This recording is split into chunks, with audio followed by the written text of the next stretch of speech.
Hello guys, in this video I am going to show you how to filter pins on the Pinterest.com website.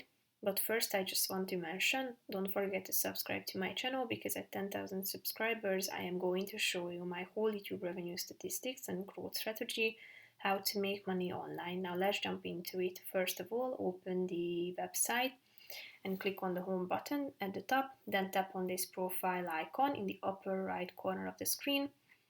After that, tap on Edit Profile in the middle and then click on Social Permissions in this left side column.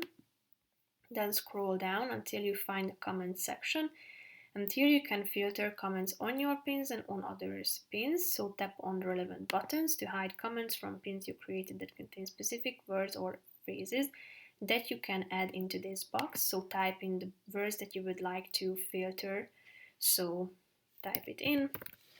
When you are done, click on the save button down below and it will be saved and updated. So that's pretty much it for this video, guys. See you in the next one. Bye bye.